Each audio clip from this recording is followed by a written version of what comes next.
क्या एग्जाम से पहले आपके मन में उठ रहे हैं ऐसे सवाल? कैसा आएगा पेपर? तैयारी कैसे करूं?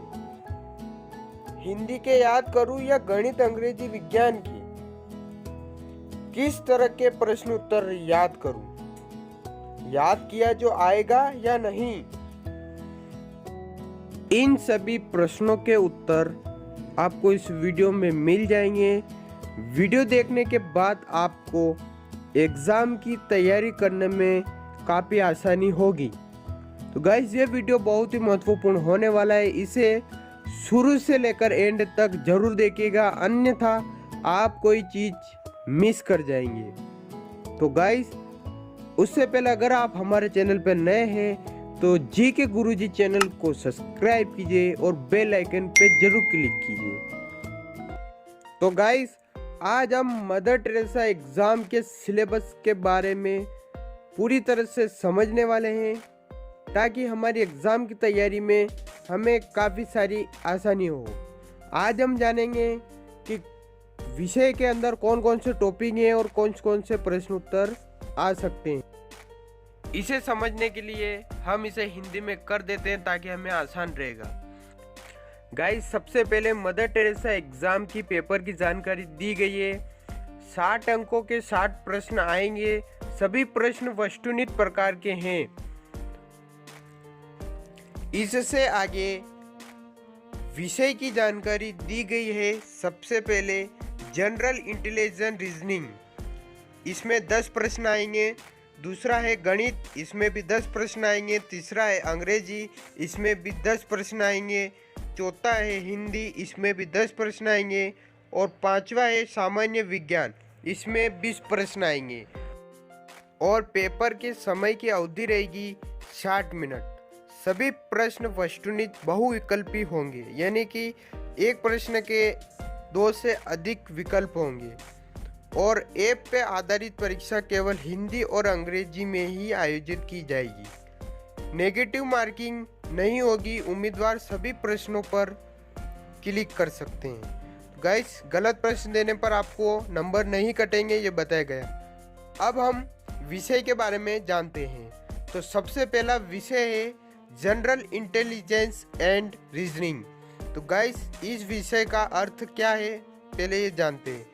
यह अनुभाग आपकी सोचने और प्रश्नों को हल करने की योग्यता का परीक्षण करता है। यह विषय काफ़ी सरल है। अब इनके टॉपिक को जानते हैं। पहला टॉपिक है मौखिक तर्क और दूसरा टॉपिक है खून के रिश्ते। आप सोच रहे होंगे खून के रिश्ते पर कौन से प्रश्न उत्तर आते हैं। तो गाइस, खून के रिश्ते को इंग्लिश में ब्लड रिलेशन कहते हैं। इसे समझने के लिए हम एक प्रश्न की ओर चलते हैं। प्रश्न है, अरुण कहता है कि यह लड़की मेरी माता के पुत्र की पत्नी है। अरुण लड़की का कौन हुआ? तो गाइस, इसके लिए आपके पास 4 ऑप्शन है। ए पिता, बी पत्नी, सी पितामह और डी ससुर। तो गाइस, इसका राइट आंसर होगा ऑप्शन बी पत्नी। तो गाइस, ये आपके सिर्फ माइंड के लिए पूछे गए, आपको पता लगाना है कि कौन क्या लगता है। और गाइस, इससे आगे हमारा तीसरा टॉपिक है युक्तिवाद और चौथा टॉपिक है कोडिंग और डिकोडिंग और पांचवा टॉपिक है कोड असमानता। ये विषय काफ़ी सरल है। इसे समझने के लिए एक प्रश्न को देखते हैं। नीचे दी गई श्रृंखला में संख्याओं को एक क्रम है, गलत संयोजन को पहचाने। नीचे श्रृंखला दी गई है। इस श्रृंखला को या तो गुणा कर करके बड़ा रखा है या प्लस कर करके, हमें वो पहचानना है। और इसके 4 ऑप्शन आपको दिए जाएंगे, उसमें से सही आंसर को आपको टिक करना है। तो गाइस, 4 ऑप्शन है। ए 41, बी 134, सी 80, डी 15। तो गाइस, सबसे पहले इस क्वेश्चन को हल करते हैं। तो गाइस, इसको गुणा कर करके बढ़ाया गया है। सबसे पहले 13 गुणित 1, 13 एकम 13 प्लस 2 15 हो गया। फिर 13 गुणित 2, 13 दूनी 26, 26 प्लस 15 बराबर 41 हो गया। 13 गुणित 3 प्लस 41 बराबर 80 हो गया। 13 गुणित 4 प्लस 80 बराबर 132 होगा। तो गाइस ये हमें गुणा और प्लस जोड़कर ये एक संख्या बनाई है, इसमें 132 आ रहा है लास्ट में और हमारी दी गई संख्या में 134 है, तो वो संख्या 134 दी गई है जो हमारी गलत है। तो गाइस इस क्वेश्चन का जो गलत आंसर पूछा गया है वो हो जाएगा ऑप्शन बी 134। तो गाइस इसी प्रकार के क्वेश्चन आने वाले हैं, ये सबसे सरल है। और अब हम अगला टॉपिक देखते हैं। तो हमारा छठा टॉपिक है इस विषय का दिशाएं और दूरी और अधिक। तो गाइस इसको समझने के लिए हम एक और प्रश्न करते हैं। गुल्लू 18 मीटर दक्षिण की ओर चला और फिर 25 मीटर पश्चिम की ओर चला, फिर 28 मीटर चला पूर्व की ओर। अब उसका मुंह किस दिशा की ओर है? तो गाइस ये प्रश्न आपको पूरी तरह से पढ़िए, सोचिए और इसका आंसर आपको कमेंट करना है अगर आपको पता चल जाए तो। इस क्वेश्चन के लिए आपके पास 4 ऑप्शन है। ऑप्शन ए पश्चिम, ऑप्शन बी उत्तर, ऑप्शन सी दक्षिण, ऑप्शन डी पूर्व। आपका राइट आंसर होगा ऑप्शन डी पूर्व। हमारा अगला विषय है सामान्य विज्ञान और जागरूकता। इस विषय के सारे टॉपिक भी काफ़ी सरल है, आप इसको समझोगे तो काफ़ी सरल लगेंगे। तो पहला हमारा टॉपिक है सामयिकी। सामयिकी होने की अवस्था का भाव। तो गाइस इसके भी प्रश्न तो काफ़ी सरल है। और हमारा दूसरा टॉपिक है खेल। इसमें खेल से संबंधित प्रश्न आएंगे, जैसे राष्ट्रीय खेल कहाँ का खेल है, कहाँ से है, ये भी आप जानकारी पढ़ सकते हैं। और तीसरा टॉपिक है किताबें और लेखक।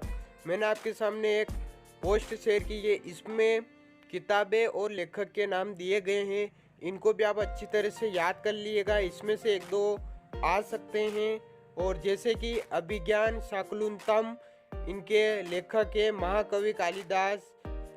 अगला टॉपिक है हमारा पुरस्कार और सम्मान।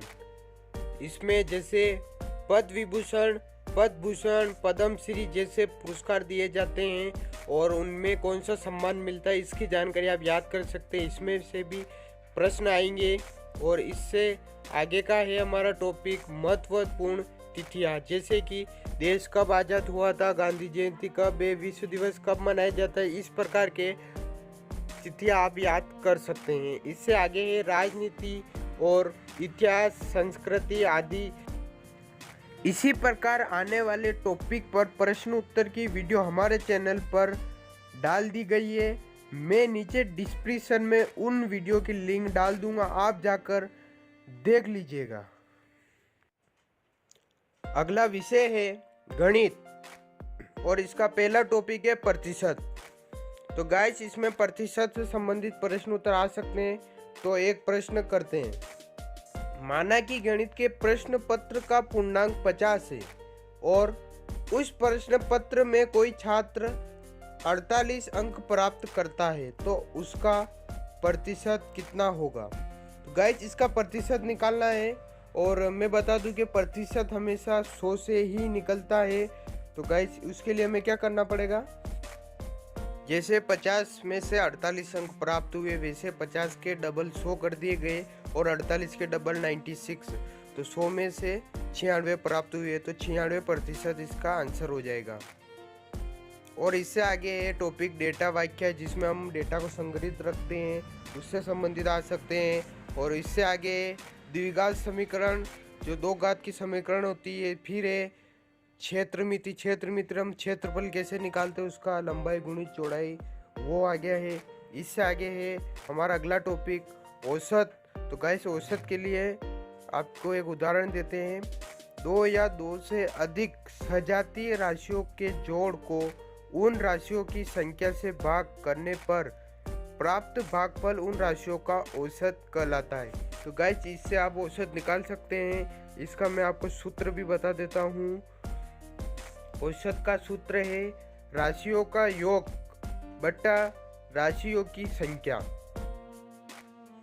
इससे आगे है टॉपिक है हमारा त्रिकोणमिति, जैसे कि हम 3 त्रिभुज बनाते हैं उस टाइप के सवाल आ सकते हैं। इससे आगे है हमारा अगला टॉपिक कार्य और समय, जैसे हमें किसी कार्य को करने में कितना समय लगा है वो चीज़, उस पर कुछ प्रश्न आ सकते हैं। इससे आगे है हमारा अगला टॉपिक लाभ हानि। लाभ हानि तो आपको निकालना आता ही होगा अच्छी तरह से, लाभ हानि कैसे निकालते हैं, और नहीं होगा तो मैं अगली वीडियो डाल दूंगा जो टॉपिक आप कमेंट कर दीजिएगा। और इससे अगला है हमारा गति, समय और दूरी। गति, समय और दूरी का औसत कैसे निकालते हैं। यदि आपके तय की गई दूरी और उसमें लगने वाला समय ज्ञात है तो आप किसी वस्तु की औसत गति ज्ञात कर सकते हैं। तो गाइस, अगर आपको कहीं जाना है और वहाँ का आपने, जैसे कि आपको दूरी पता है कितनी दूरी और उसमें कितना समय लगेगा और अपनी गाड़ी किस स्पीड से चल रही है, तो हम उसका औसत निकाल सकते हैं। इससे अगला टॉपिक है संख्या प्रणाली। संख्या प्रणाली जैसे आपको पता ही होगा, हम बोलते हैं पूर्ण संख्या, पूर्णांक संख्या वो होती है।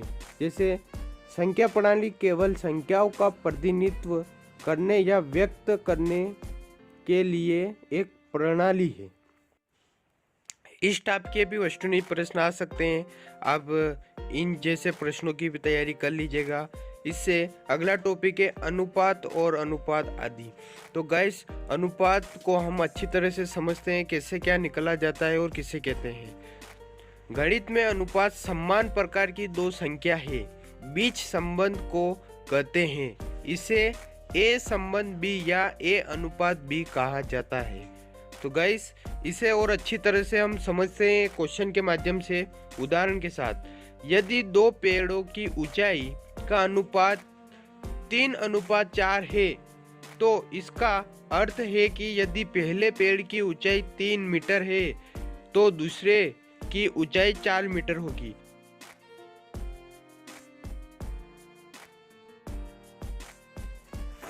अगला विषय है अंग्रेजी।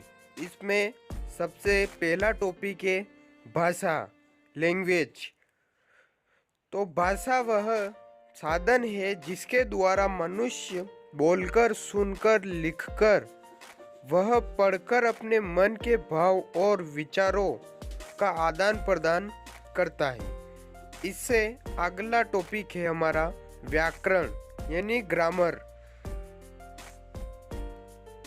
तो किसी भी भाषा के अंग प्रत्यंग का विश्लेषण तथा विवेचन व्याकरण कहलाता है।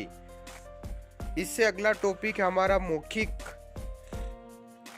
मौखिक मतलब मुख से, जो भी हम मुख से बोलते हैं उस टाइप के प्रश्न उत्तर आ सकते हैं। और इससे अगला है शब्दावली, इससे भी प्रश्न आ सकते हैं। इससे अगला है समझ कौशल आदि, सुनना, बोलना, पढ़ना, लिखना।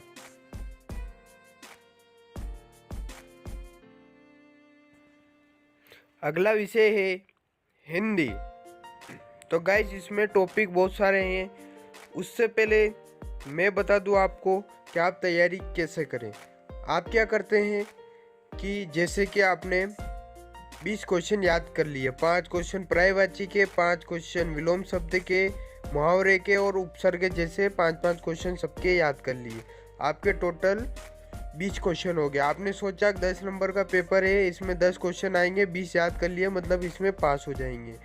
तो आपने इन चारों के 5-5 कर लिए, ठीक है।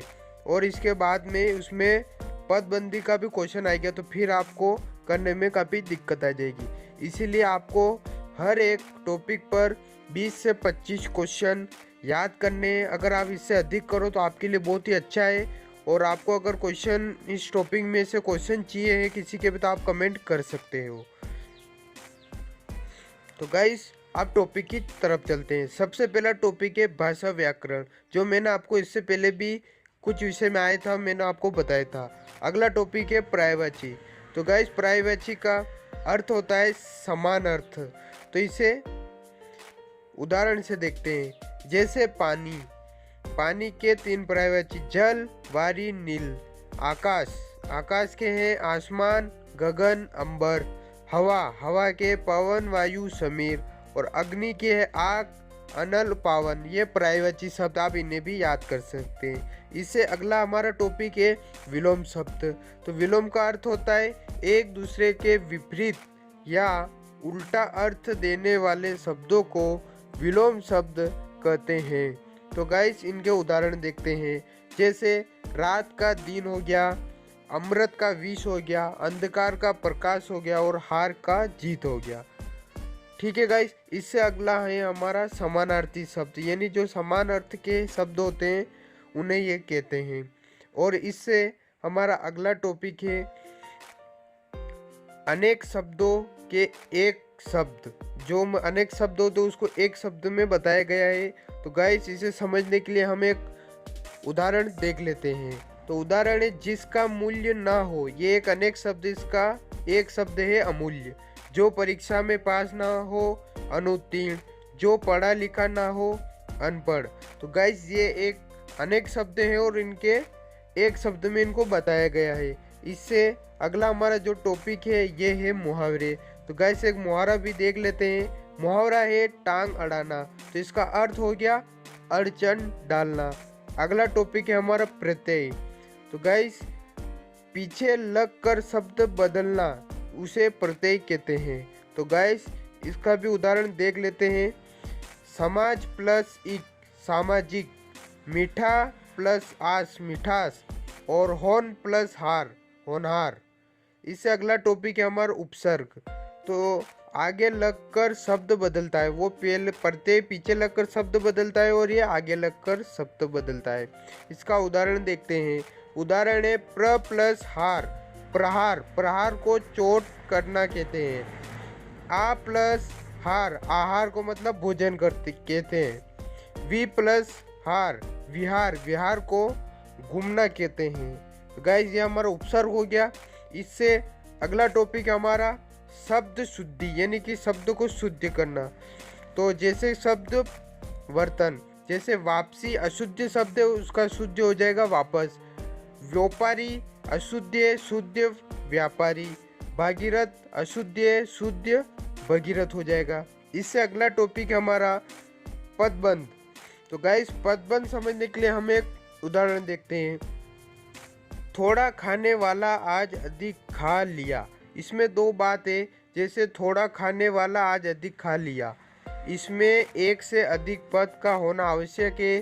पदबंध एक तरह से वाक्यांश भी है। इसमें थोड़े खाने वाला और अधिक खा ली, ये दो पद आ गए हैं। और गाइस अगला टॉपिक हमारा वाक्य शुद्धि। तो गाइस इसके बारे में हमें पहले भी बताया है, शब्द शुद्धि जिसी प्रकार से वाक्य शुद्धि भी आएगा। अगला टॉपिक है लेखक और रचनाकार। तो लेखक रचनाकार देखते हैं। तो जैसे लेखक और रचनाकार के भी नाम आप याद कर लीजिए, जैसे तुलसीदास, रामचरितमानस आदि, जायकी, पद्मावत। गाइस अगर आपके दोस्त और परिवार में कोई भी मदर टेरेसा एग्ज़ाम की तैयारी कर रहा है तो आप इस वीडियो को उन तक ज़रूर शेयर कीजिए। और गाइस ये वीडियो यहीं एंड करते हैं। Thanks for watching, bye.